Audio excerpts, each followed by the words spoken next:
Olá, amigos amantes do futebol. Enfim, podemos dizer que o Brasil estreou na Copa América de 2019. Isso porque, depois de realizar partidas pífias diante de Bolívia e Venezuela, o Brasil goleou o Peru por 5-0 na Arena Corinthians, encerrando assim a sua participação na fase de grupos da Copa América na liderança do Grupo A do torneio continental. Bom, o que a gente viu durante a partida foi um verdadeiro passeio da seleção brasileira sobre a seleção peruana. O Brasil realmente dominou o jogo do início ao fim. Eu diria que o Peru até conseguiu equilibrar as ações da partida ali nos primeiros 10 minutos de jogo. A partida estava equilibrada, o Peru até chegou ao gol brasileiro através de uma bola parada, estava conseguindo se impor um ritmo de jogo, mas a partir do momento do primeiro gol do Brasil com Casemiro aos 11 minutos de jogo, depois de um bate-rebate, na cobrança de escanteio, o Casemiro acabou empurrando a bola de cabeça para dentro do gol peruano. O primeiro gol, aliás, do Casemiro pela seleção brasileira. Aí, a partir desse instante, a equipe do Tite realmente abriu a porteira, vamos dizer assim, e teve o caminho para a vitória mais fácil, dominou o jogo, depois foi impondo o seu ritmo. O Peru também, que é uma seleção que sofre muito, uma pressão interna ali, ele acabou sentindo muito esse primeiro gol. Teve que sair para o jogo até em busca do empate e acabou cedendo espaços para o Brasil, que aproveitou-se muito bem dessa situação. Goleou por 5-0 com gols de Casemiro, Roberto Firmino, Everton, Daniel Alves e William. E todo esse amplo domínio da seleção brasileira fica evidente quando analisamos o scout da partida. Para você ter uma ideia, o Brasil teve 69% de posse de bola contra apenas 31% de posse de bola do Peru. Além disso, o Brasil finalizou no gol adversário em 9 ocasiões durante o jogo. Já o Peru finalizou no gol do goleiro Alisson apenas 2 vezes durante os 90 minutos da partida. Por último, podemos citar também o excessivo número de passes trocados pela seleção brasileira. O Brasil trocou 610 passes durante o jogo, contra apenas 277 passes do Peru, ou seja, o Brasil trocou mais do que o dobro de passes do adversário. Portanto, a vitória do Brasil é realmente incontestável. O Brasil dominou o jogo, matou o adversário, goleou e passa como líder para a próxima fase. E, na minha opinião, o grande destaque da seleção brasileira nessa partida foi o Everton.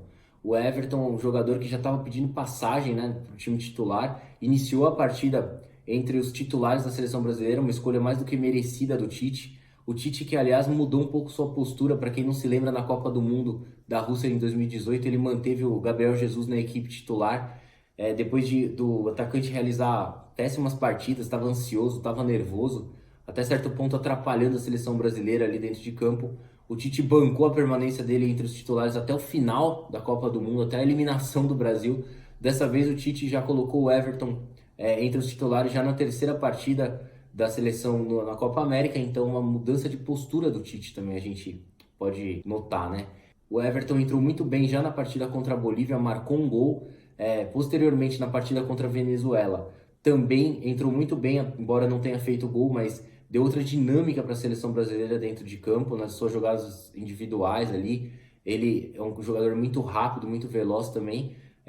Bem complicado para o adversário marcar ele. Ele foi muito bem contra a Venezuela e nada mais do que justo. Ele iniciou a partida contra o Peru entre os titulares, marcou um gol e saiu de campo como grande destaque da seleção brasileira. Além do Everton, eu acredito que o setor defensivo da seleção brasileira também deva ser exaltado aqui. O Brasil não sofreu nenhum gol na Copa América até agora, nos 3 primeiros jogos não foi vazada a seleção brasileira. Tudo bem, o Brasil enfrentou adversários bem fracos tecnicamente, que pouco ofereceram perigo, mas mesmo assim o Brasil fez bem a lição de casa até agora, está indo muito bem a defesa da seleção. Aliás, o Tite é um especialista, na verdade, em montar defesas, né? Desde a época do Corinthians a gente pode notar isso. Ele montou uma defesa bastante consistente em todos os anos que trabalhou no Corinthians. Ademais, eu poderia citar também o Alisson, goleiro da seleção brasileira, que não sofre gols desde a fatídica derrota do Liverpool para o Barcelona no jogo de ida das semifinais da Champions League. Naquela ocasião, o Liverpool perdeu do Barcelona por 3-0 no Camp Nou, mas de lá para cá, o goleiro brasileiro não sofreu mais gols. Não à toa, é um dos melhores goleiros do mundo na atualidade. Já como destaque negativo nessa partida do Brasil contra o Peru, eu colocaria a suspensão do Casemiro. O Casemiro acabou levando outro cartão amarelo, está fora do próximo jogo do Brasil, nas quartas de final da Copa América. Uma situação bem parecida, bem similar do que aconteceu na Copa do Mundo de 2018. Para quem não se lembra, o Brasil venceu o México por 2-0 nas oitavas de final e naquela ocasião o Casemiro também levou um cartão amarelo, ficou suspenso justamente no jogo diante da Bélgica, nas quartas de final da Copa do Mundo, onde o Brasil acabou sendo derrotado, eliminado do Mundial da Rússia, e o Brasil naquela ocasião sentiu muito a falta do Casemiro, né? O Brasil sente muito a ausência dele, é uma peça preponderante no esquema do Tite. Aliás, o Brasil não tem nenhum substituto à altura, o Fernandinho, com todo respeito, aí não tem qualidade suficiente para substituir o Casemiro. Acredito que o único jogador que tem essa qualidade era o Fabinho do Liverpool. Esse sim tinha todo o potencial para substituir com qualidade o Casemiro, mas o Tite acabou optando pela não convocação do atleta. Até acho que o Tite levou o Fernandinho por conta de sua bagagem, de sua experiência na seleção brasileira. Agora o Fernandinho está machucado, a gente não sabe o grau da lesão dele, mas ao que tudo indica, ele não jogará o próximo jogo. O Brasil terá que jogar com o Alan, que é um segundo volante, como primeiro volante, ao lado do Arthur. Portanto, o Brasil vai sentir bastante a falta do Casemiro nessa partida. Tomara que não influencie no resultado da partida, assim como ocorreu no jogo contra a Bélgica na Copa do Mundo.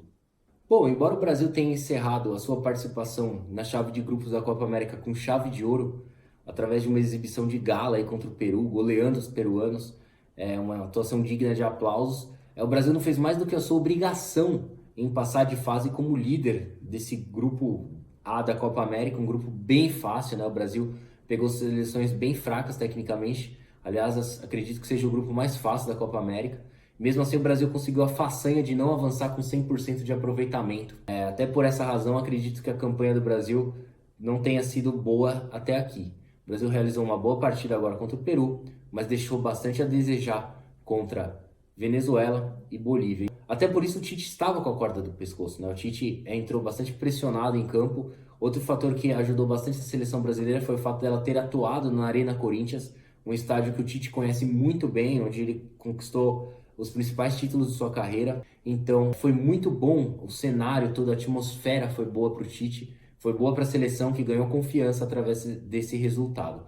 Vamos ver agora, o próximo jogo do Brasil é na quinta-feira em Porto Alegre, no dia 27. O adversário ainda não está definido, mas o Brasil viaja agora para o Rio Grande do Sul para esperar o próximo adversário, sem o Casemiro, né, como citei anteriormente. Bom, gente, eu vou ficando por aqui então. Eu agradeço bastante a sua atenção. Até a próxima. Tchau, tchau.